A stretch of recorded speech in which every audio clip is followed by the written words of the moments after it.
was a king who had upon him many heavy battles, and he conquered them and took many captives. In the middle of his words that he began to tell this story, the rabbi interjected by saying, "Tell me that I should tell you everything so that you should be able to understand." Every year, he made a big banquet, a ball, on the day that he conquered the battles. Attending the ball were all the royal ministers and all other officials as the way of royalty. Comedy shows were given where they would parody and joke about all the nations, from the Arabs and from all the nations. They would jestfully characterize the ways of mannerism and behaviors of each nation, and they probably made fun of the Jews as well. The king instructed to bring him the book in which was written the mannerism and customs of each and every nation. Wherever he would open up the book, he would see that it was written the mannerism and customs of the nation exactly as the actors were acting out, because most probably the actors themselves had seen this book. While the king was poring over the book, he saw a spider that was crawling along the edge of the book, that is, on the outer edges of the pages. On the other side was a fly. In all probability, where does the spider go? Towards the fly. So while the spider was crawling toward the fly, a breeze came along and lifted that page from the book so that the spider was no longer able to get to the fly. The spider stepped back, slyly giving the impression that it was retreating and no longer interested in going to the fly. Meanwhile, the page fell back in its place and the spider proceeded again towards the fly. But then the page was lifted again, not allowing the spider to reach the fly, and the spider retreated. This happened several times. Afterwards, once again, the spider returned to go to the fly. It was crawling and advancing until it had already stuck 1 foot on the top of the page. And again, the page lifted up with the spider already slightly on it. Then the page settled down completely until the spider remained underneath it in the space between the two pages. It crawled around there, but it remained forced further and further down until nothing was left of it. And the fly, I will not tell you what happened to it, said the Rabbi.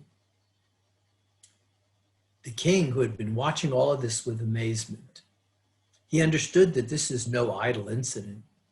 Rather, he's being shown something. And all the ministers had noticed that the king was watching and was in wonderment. So the king began to think about, what is this? What is it about? And he dozed off on top of the book. And the king had a dream that he was holding a diamond and he was looking at it. An exaggerated number of people were coming out of it and he cast the diamond out of his hand. Now, kings generally have a portrait of themselves hanging above them, and on top of the portrait sits the crown. And these people that emerged from the diamond took the portrait, cut off the picture of the king's head, and afterwards they took the crown and threw it into the mud. All this was what the king had dreamed. And these people ran towards the king to kill him. A page of the book upon which he was lying lifted itself and protected him from them so that they were unable to harm him. So they went away. So afterwards, the page of the book returned to its place. And again, I'm sorry? If you get tired, we can go to another reader. Oh, that's okay. I'm having fun. All right, good. And again, they wanted to kill him. And again, the page lifted itself as before. This happened several times. The king yearned very much to see which page is protecting him, which behaviors of which nation were written on that page. And he was afraid to look and he began to scream, "Whoa, whoa." All the ministers who were sitting there heard this, and they wanted to rouse him, but it's not proper to rouse a king. And they banged things around him in order to wake him, and he did not hear. Meanwhile, a tall mountain came to the king and asked him, "Why are you screaming so much? It has been a long time that I've been sleeping, and nothing ever woke me up. Nothing. And you woke me." The king said to him, "Shall I not scream? They're coming to kill me. Only this page has protected me." The mountain replied, "If this page is protecting you, then you need not fear anything. For many enemies rise against me as well, but only this same page protects me. Come and I will show you." We can have someone else read now. Anybody volunteer? I can read. I can do it. Hey, you're on. I have to go 1 second. I'll be right back. But Michael, I also, Michael, who wants to turn the page? I can do it. Who said that? Oh, Michael. Okay, Michael. Okay. Okay. The mountain showed the king that around it are thousands and myriads of enemies that are making feasts and rejoicing with musical instruments. Whoops, sorry. That's okay. Singing and dancing. The cause of this joy is that one group among them, one thinks and comes upon a clever idea how to climb the mountain. Then they rejoice greatly with a feast and singing, etc. The same happens with each and every group among them. Just this page of these mannerisms that protects you, the king, protects me, the mountain. On top of the mountain, there was a tablet upon which was written the behaviors of the page that protects him, whichever people it is. However, since the mountain is high, it is impossible to read the writing. Just at the foot of the mountain, there was a tablet upon which was written that whoever possesses all his teeth can climb the mountain. And blessed, you say God, arranged that a certain grass grows in the place which is necessary to ascend the mountain. And whoever comes there, all his teeth would fall out. No matter if one was walking, riding, or driving in a carriage drawn by animals, all his teeth would fall out. Piles and piles of teeth lay there, like mountains and mountains. After this, the people of the diamond took the portrait, and they put it back together as it had been originally, and they took the crown and washed it, and they returned them, hanging them in their places, and the king woke up. The king immediately looked at the page that had protected him. Which behavior of which nation was it? He saw that on it was written the behaviors of the Jewish people. The king began to look at the page honestly, and he understood the real truth, and he came to a decision that he himself would certainly be a Jew. But what can be done to rehabilitate everyone, to bring them the truth? And he came to the decision that he would go and travel in search of a sage who would interpret the dream as he had dreamt it. So he took 2 men with him and traveled around the world, not in a royal manner, but as a simple person. He traveled from city to city, from country to country, asking where he could find a sage who could interpret a dream as it had been dreamt. He was told that in such and such a place, there was such a sage. So the king came to the sage and told him the truth, that he is a king who has been victorious in battles, and the entire story is told above, and the king asked him to interpret the dream. The sage responded, Sorry. That's okay. I myself cannot interpret it. However, there is a certain time, on a certain day, in a certain month, on which I collect all the spices of the incense enumerated in the Torah and make a composite of them. A person is given to inhale its smoke, and this person thinks in his mind on what he would like to see and know, and he will then know everything. The king came to a decision. Since he had already spent a lot of time for this, he should wait further until that day of that month. When the time came, the sage did for him so as described above, and gave the king to inhale the smoke of the incense. The king began to see even things that had happened to him before his birth, when his soul was in the upper world.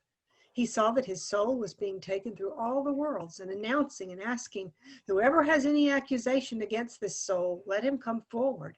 And no one was found to make an accusation against it. In the middle of all this, okay, somebody else? Unless you really want to continue that. Let's keep going. Yeah, somebody else can take over. You have another volunteer? In the middle of all of this, someone came running and shouting, "Master of the world, listen to my prayer. If this soul comes to the world, then what is left for me to do? For what purpose did you create me?" This was the devil himself shouting. He was answered, "This soul must go down into the world for certain, and you will have to devise your own plan." And he went away. So the soul was brought further through all the worlds until it reached the heavenly court in order to be sworn that it would descend into the world. Now that man, the devil, had not yet arrived. So a messenger was sent after him, and he came, and he brought with him an old man who was bent over, as old people are, and with whom he, the devil, had previous acquaintance. The devil said laughingly, "I have already devised a plan. It is permissible for him to go to the world." So the soul was allowed to go to the world. He, the king, saw everything that ever happened to him from beginning to end, how he became king and the wars that he had waged, etc. He took prisoners, among whom was a beautiful woman who possessed all types of charm in the world. However, this charm was not from herself. Rather, she would hang a diamond on herself, and the diamond possessed all the types of charm, on account of which it seemed that she possessed all types of charm. And it is impossible to come on that mountain, only sages and the wealthy. More than this, the Rabbi did not say. There is much more to this. The last paragraph from "he took prisoners" to the end was not written properly as the Rabbi had told it.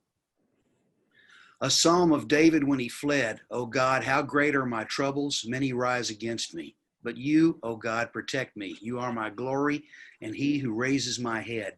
I call out with my voice to God, and he always answers me from his holy mountain." This alludes to the mountain. "I lay down and fall asleep," as mentioned above. "I awake. I will not fear myriads of people, for you have smitten all my enemies on the cheek. For you have broken the teeth of the wicked." This refers to the fallen teeth of those who tried to climb the mountain. "Your blessing is upon your people forever." Psalms 3. Stand and contemplate these wonders. If you are a soulful person, you will feel like tearing out your flesh with your teeth, and that your soul is in the palm of your hand. You will stand trembling and amazed while the hairs of your head stand on edge. Look again and be amazed at these ideas that are in the highest of the heights. Okay, the end of the story.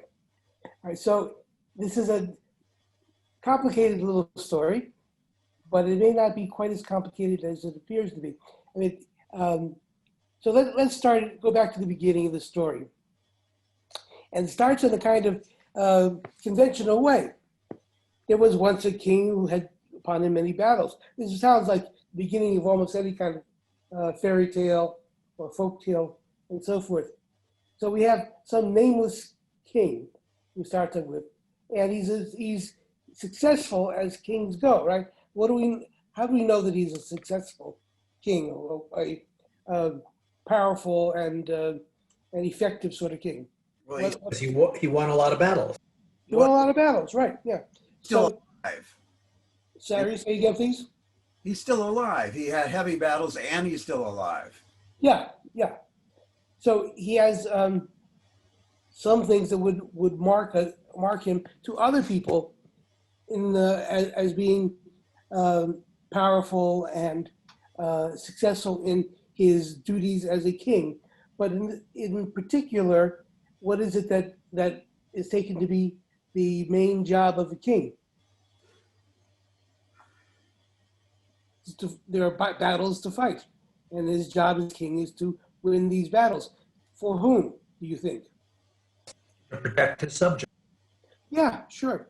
Yeah. So although we read very little in the story about the subjects themselves, except obliquely, what refers to people other than the king to give us a sense of who the subjects are, or who the average sort of people are.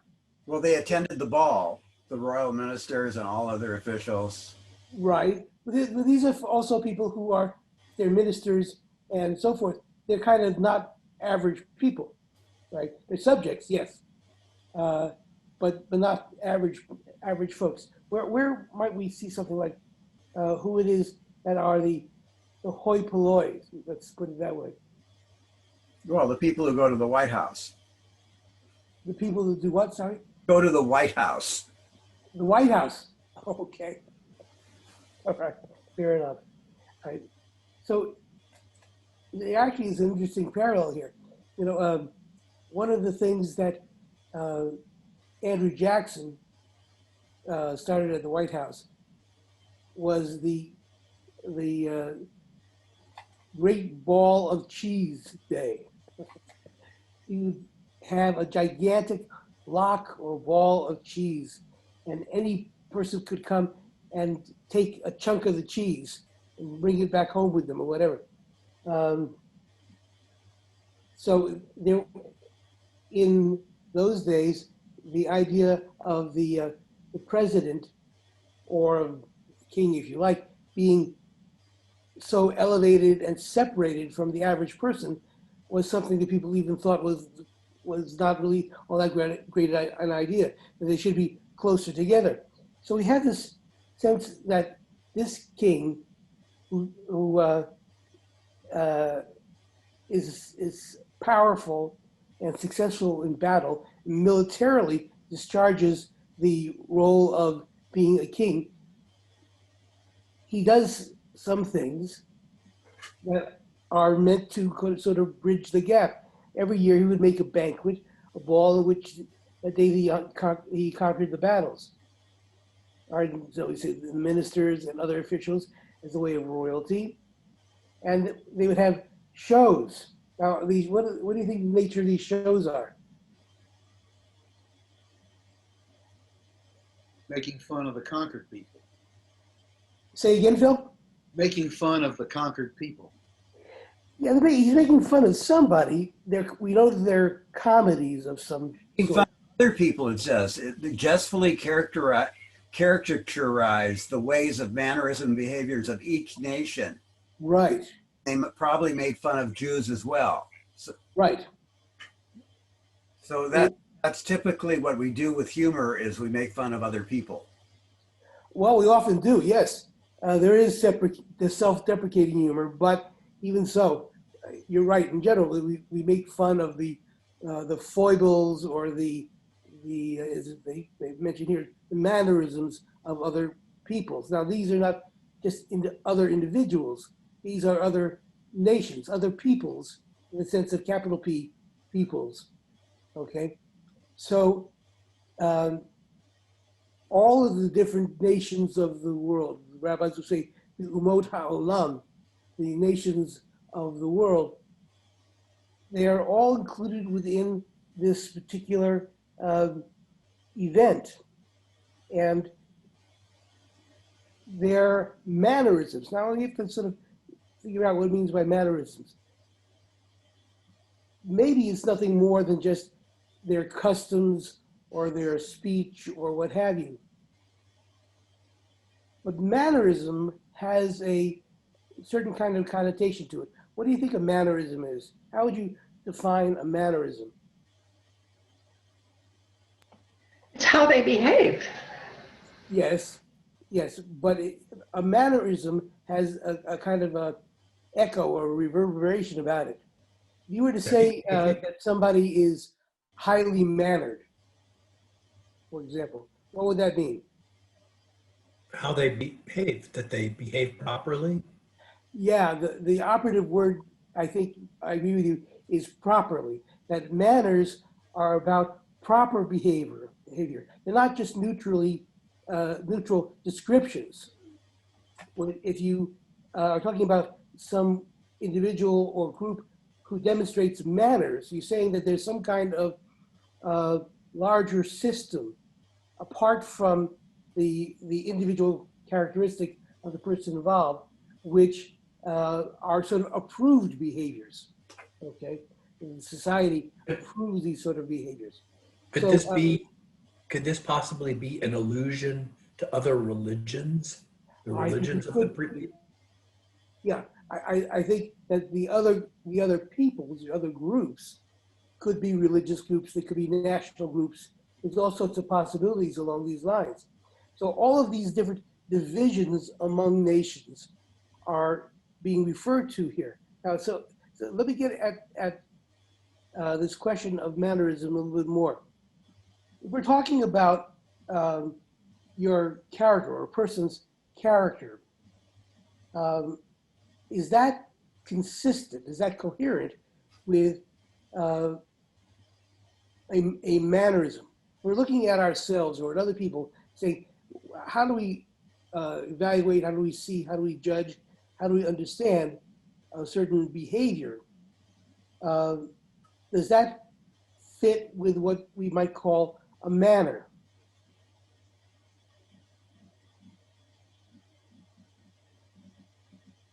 I'll put it. Well, mannerism can also be a physicality, you know, how you physically express yourself in the world.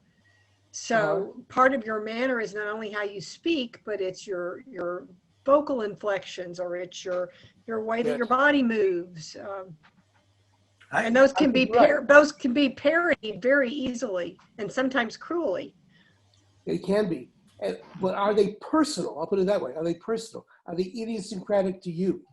Yeah, I would say Trump has a mannerism of interrupting. Trump does? Yeah, of interrupting. Oh. Yes, he does. That's true. The idea of something that would distinguish just an individual characteristic from something that is a manner or a custom is partly what we're getting at here. Namely, if we're talking about one's character or the character of another person, are we talking about something that we would call a manner? And I'm suggesting that that's precisely not a manner. That is to say, a manner can be disassociated from your own personality, your own feelings, your own predilections or tastes or whatever. A manner is something that is really outside the person or the idiosyncratic behavior of an individual. A manner is something we recognize as being part, at least in some sense, of a social or a political or whatever kind of group. So that a certain group has, you can describe the mannerisms of, I don't know, somebody from New England, and they eat baked beans. I don't know what they do, but that's not personal. When we're dealing with character, we're dealing with something that begins with being personal. It's an expression of the person. You can't really say that that's a manner, I think.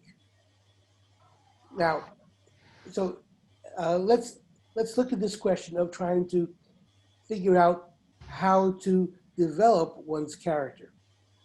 One of the things it seems to me that you have to sort of move beyond are a whole class of behaviors which are not personal, but are behaviors we adopt because they are manners that are particular to our group or to our nation or to our social class or our geographic region, whatever they may happen to be. Our family, these are all things that may be good descriptions of our behavior, but which may not imply anything personal about ourselves. When we look at children that we have and how we raise them, there's a certain point in which they become really more their own people. Jung invented a term that is called individuation.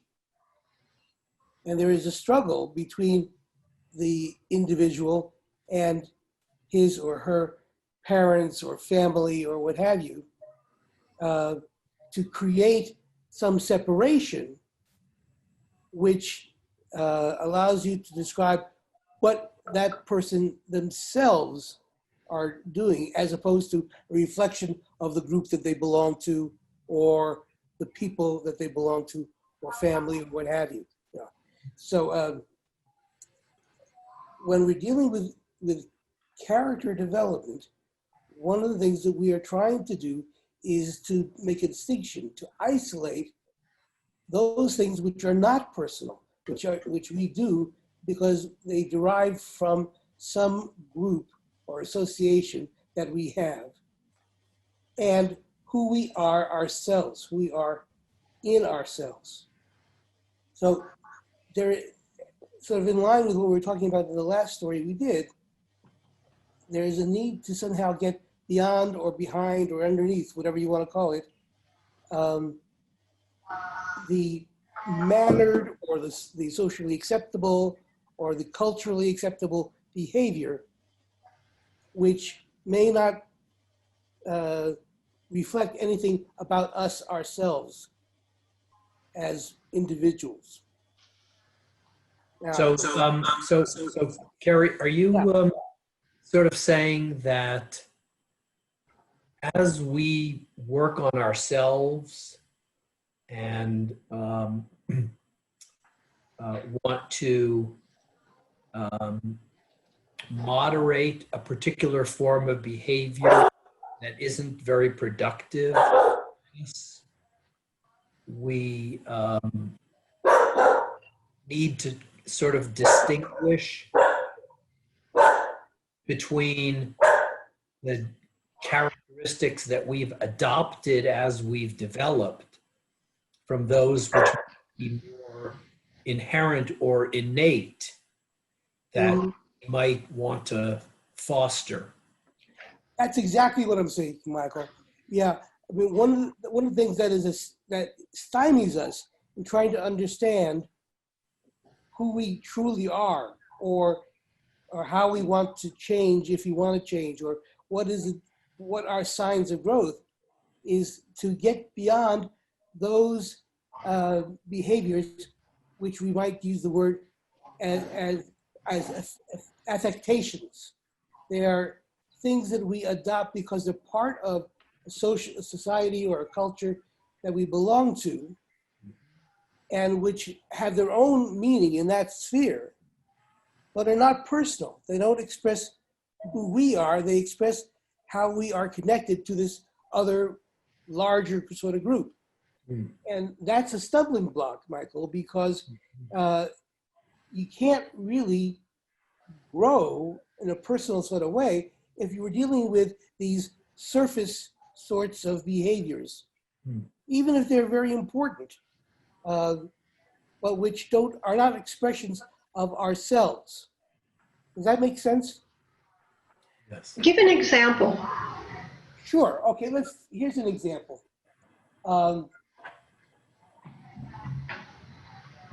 And they can be sort of in the same ballpark. Let's take the example of, this is something that's popped up in my life a lot recently. Interrupting other people or talking over other people, okay? Now, in Texas and in the South, we are very polite when we have conversations with other people. We don't interrupt, we don't talk over. That's inappropriate behavior. On the other hand, if you behave that way in New York, people think you aren't interested and you're not listening. Okay? In New York, interrupting people is a sign of engagement. Okay? No. Oh, yes. Oh, no. Yeah. Anyway, these are regional variations. And besides them being regional variations, they don't necessarily express the personality. A person who may be very decorous and polite and so forth may in fact be engaged in listening, but it looks different than if you're from, Manhattan or somewhere. Judith thinks it's very funny. Watching your facial expressions, Judith. My point is that how we interact with each other in conversation is not necessarily a reflection of our own personality. It's a style or a convention that we adopt because in this case, I think it's about it's a regional variation. Now, that's one example that I can think of. So if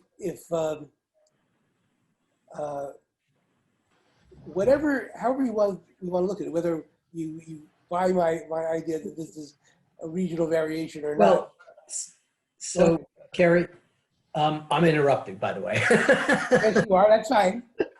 I'm from New You, York. Yankee, Fine you. with me. Shows that you are listening and you are engaged. So I'm feeling like I need to use a little caution in the story too literally. Oh yes. Because we're talking about characteristics that came to us. Like, I might have grown up in a family where expressing oneself emotionally was frowned upon, and therefore I didn't do that. Right. So now as an adult, working on myself and how I engage with other adults around me, Yeah. it takes work and development in order to not just repeat what happened to me I took on as a characteristic. That would be an example of how I interpret this story. Yeah, I agree with you. I think that's a very helpful point that you're making, because if we're going to sort of look at understanding who we are ourselves, Mhm. we somehow have to put in the proper place, have the proper perspective on some behaviors that we might think of as being descriptors of who we are, but really are not. There are times in which they might reveal something about ourselves, and other times when they don't. So maybe sometimes a certain style that we might have, a certain manner, might be something we adopt very regularly, but it might or might not obscure what we really feel or how we really look at something. Mm-hmm. Mm-hmm. And if we're talking about understanding how to grow, the suggestion that I'm making is you have to get beyond the manner or the style to see what might lie behind it or underneath it. And one of the ways in which you do that in Mussar is through the interlocutive process, speaking with a partner over a long period of time who's there to challenge you. Now, I can tell you that just out of personal experience, I think some of you may have had similar experiences. There's some folks who don't like to be challenged in that way. Mm-hmm. It feels uncomfortable to them. It might even feel impolite or aggressive. There's a turn of mind that you have to have, which says, okay, we want to get behind these polite forms, these mannerisms, and so forth. And that is going to be challenging. If you're not willing to accept that kind of challenge, then is it possible really to grow? And what I'm suggesting, and what I think the story suggests, is that accepting the power of challenge within our views of ourselves and of each other is a crucial step in understanding how to grow and open to grow. And in fact, the fact that there are a whole bunch of gestures that are characterizing, they're making caricatures of some of these features, means that one possibility is that if we can laugh at those things about ourselves, then we're suddenly not taking them so seriously. I think that's true, but I think it's not just about not taking them seriously. I would want to expand that. One analogy I might point out is the notion of satire or caricature. one of the ways in which those things works is we take something that is an observable fact about someone or something or about ourselves, Mm-hmm. and we blow it up. So it becomes disproportionate. And when we blow it up and it becomes disproportionate, it's easier to see the folly of it, or of the inexactitude of sort of trying to understand that as a way of understanding ourselves. You know, I think, for example, Jonathan Swift and the idea that, you know, if you remember his story about novel about Gulliver, all of these people that Gulliver encounters, the ones who are Lilliputians and tiny and so on and so forth, and the gigantic ones that he comes across as well. And there are many other examples of this, are meant to show us that the behaviors that we readily see are not really they're not really accurate. And in seeing their inaccuracy, we think they're funny. You know, so if we, I wonder if you can think of an example of this in Torah. There's a very famous example of this in Torah. I don't know if everybody would see it as satire, but I do. When Moses sends the 12 scouts, or the 12 spies, they're sometimes translated. They go into the land of Canaan. They come back with a report. And what's their report?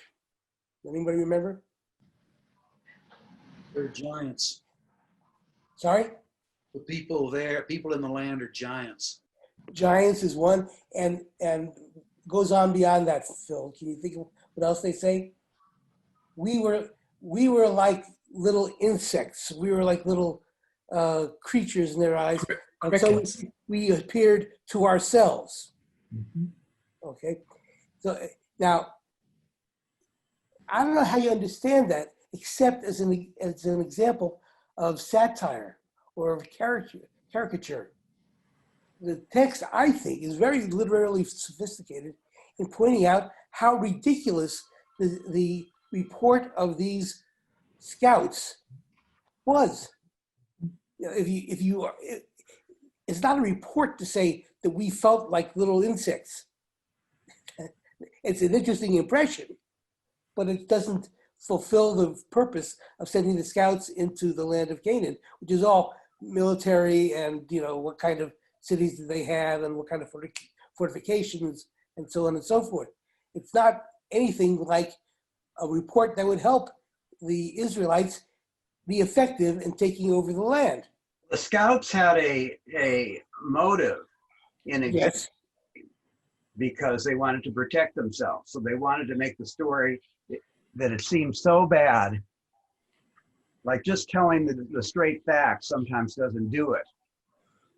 So they exaggerated so that there would be no thought at all of ever going there. So it is exactly not what was needed. Moses asked them to come back with a report, but that's not a report. That's propaganda. You see what I'm saying? Yeah. And I think you're right that it was, to some degree, self-serving. Mm-hmm. But if you're going to start with this idea that you want to look at your own behavior, let's say, or even the behavior of other people, and you want to learn from it, what's the first thing you have to do? Tell the truth. Yeah. The information has to be accurate. It has to be real information. It can't be filtered through some previously existent set of values that are not your own. In photography, we have a phrase, a record shot. What does that mean? What? A record shot with no personality is interjected into the photo. It just tells, you know, like in Dragnet. What's in Dragnet? The facts, man, just the facts. Just the facts, right? Yeah, kind of like that. And what was funny is I would give an assignment to my students to give a record shot and then a shot where they incorporated, who they were into the picture. And the record is often more expressive than the other one. It's very difficult to do. Well, I can understand perfectly why you would look at it that way.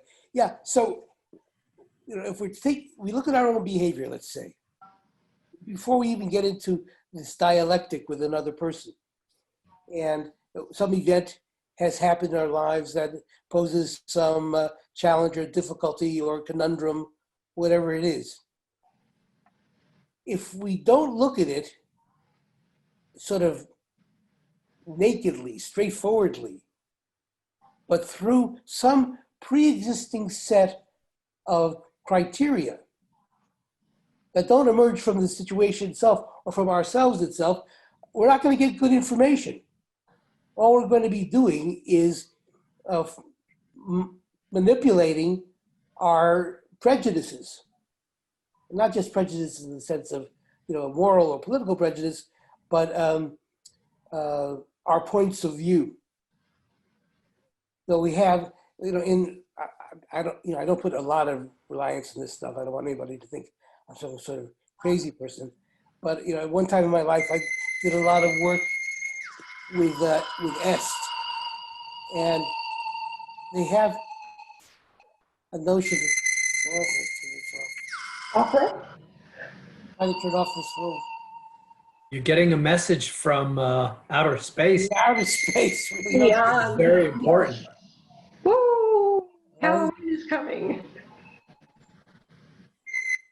All right. There we go. Big message.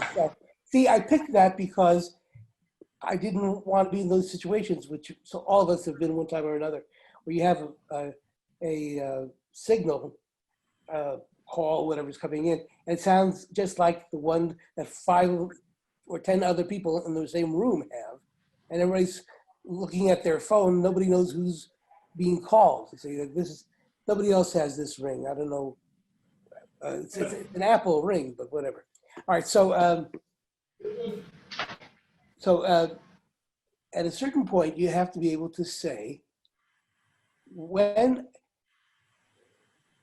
if you're looking at this from the S point of view, there are what they call rackets, certain conventional ways of understanding and interpreting our experiences. And we fall into them very readily. But nothing that we come up with out of that context is actually an immediate experience. It's mediated by this system of prejudices or past experiences or what have you. And so we don't ever get outside of this little world of, what do I want to call them? This little litany of past experiences. Everything gets reduced into what we may have learned in the past. And so we reduce the complexity of what we're actually experiencing in the moment into something that's from somewhere else.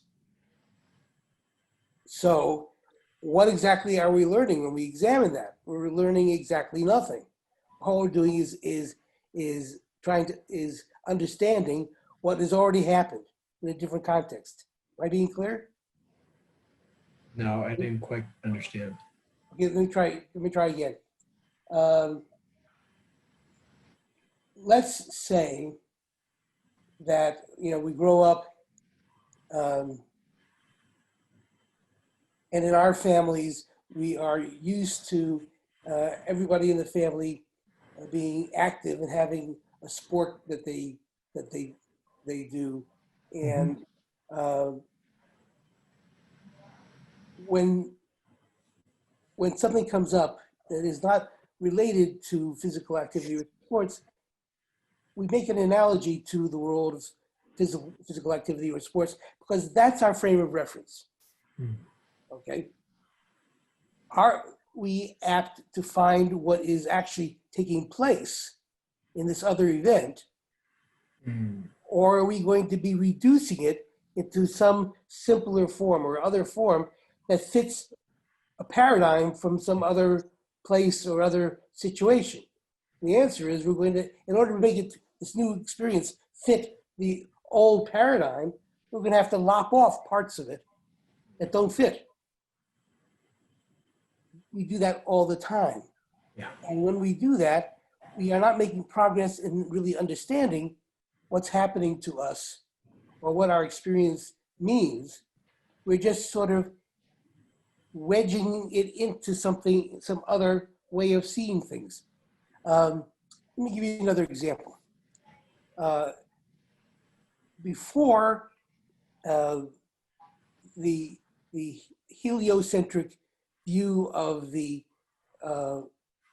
galaxy came into existence and became the general way people saw the solar system, we had a system which the Earth was the center, and everything else, including the sun, revolved around the Earth. And this was the orthodox belief about the universe. About what? I'm sorry. About the universe. Oh, okay. Yeah, the sun was the center, and the Earth and so forth. The Earth was the center, and the sun and other planets and moons and so forth all revolved around it. And gradually, as people's sophistication increased, as they could use telescopes to see the movement of the planets, they noticed retrograde movements in the Like Mercury is Yeah. in retrograde. Yeah.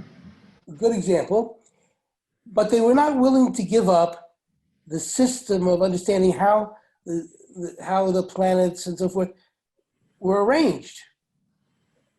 Maybe because it didn't seem to jibe with the Bible, or it was just not the accepted wisdom or whatever. So what did people do?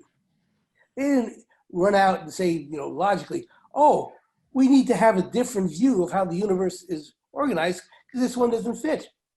No, what they did was come up with the notion of epicycles.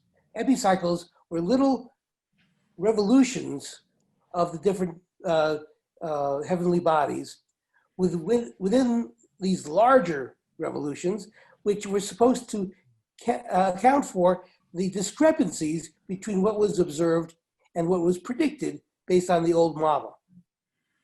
Right. So different stars and different planets had these little retrograde or epicycle movements within this larger movement.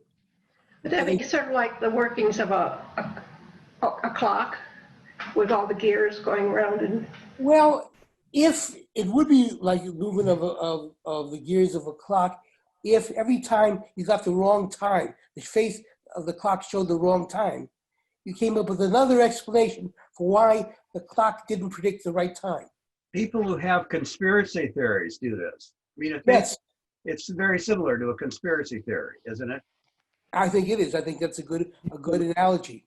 And So, you believe it because you have explanations for everything. well, you can come up with explanations, whether they're logical or not is one question. But at a certain point, there are no more explanations to come up with to account for the discrepancies. And what happens is either you have to break down and say, okay, there's got to be some other model for this than the one I've been using, because the one I've been using no longer explains the observable behavior. Or you might put it a little differently. You might say, I can't come up with any more variations within this old model to account for what is actually happening. Now, the sadness about this is that people often will hold on to the old model far longer than is warranted by what they observe. Well, it's like the intelligent design belief, that the world is only 7,000 years old. Right. And even though it doesn't. What about Yes, when they say, oh, well, God made the fossils, but he programmed them so they'll look like they're older, but they're really 7,000. yeah, that's a good example. Very good example here. So this is a psychological phenomenon that's called cognitive dissonance. Okay, and there's a popular way that people use the word cognitive, the phrase cognitive dissonance, which is very loose. But cognitive dissonance as a psychological term means the willingness or the insistence upon holding on to old ways of explaining things, old models, old systems, in the face of compelling and overwhelming evidence that it is no longer true. And what happens when people are subject to cognitive dissonance? Well, not to put too fine a point on it, but they put other people in jail, or they execute them at the stake, or they burn them in an auto da fe, or whatever it is that they do, because these hounding, dissenting voices are calling attention to those things that don't fit with the authorized or the orthodox system anymore. Oh, speaking of Orthodox, may I? This is totally irrelevant. The forward had an editorial saying, "Don't vote for Trump." I have Forward spoken. did? The forward did. That's really interesting. See? Wow. See, now this is a very good example of what I was just talking about, Judith, because these were people. I mean, the Forward is a reasonable publication. It has been reasonable for many, many years. But if you're talking about the Orthodox community, they are for Trump in general. But at a certain point, you look at the amalgamation of lies, of inaccuracies, of venalities, and so on and so forth. At some point, as individuals or as groups, these things overwhelm us. Yeah. You know, now, even so, some people will not change. And Well, the editorial focused on character. oh well, that's a good way of approaching it. I would go along with that. So what I'm saying in our personal context here is that one element of this story is pointing up the role of making a distinction between the description of what is proper to believe or to do, what coheres with the manner of a society or a movement or philosophy, so forth, and making a distinction between that and what is really useful in terms of what is meaningful to us, what our characters are about. Distinction between this overlay, you might call it an overlay of culture or of social norms on the one hand, and the authentic person who we are and who other people are, that is obscured by that overlay. Okay, for one thing that we have to do if we're trying to grow as individuals is to move past this veneer of not just proper behavior, but of conventional wisdom or of old ways of explaining things. That is very hard to do, and I think is a real stumbling block in trying to grow as individuals. Do we want to go beyond our mannerisms? I think we do. I think we want to look behind them or around them or underneath them, sort of, poke at the stick and turn over the rock. And, you do that and you see underneath there is a whole world underneath the rock of insects and whatnot that have been there all the time, but which have been hidden from our view. What we are often doing is not looking underneath the rock, so to speak, but just the appearance that we have when the rock is undisturbed. Now, you can well imagine that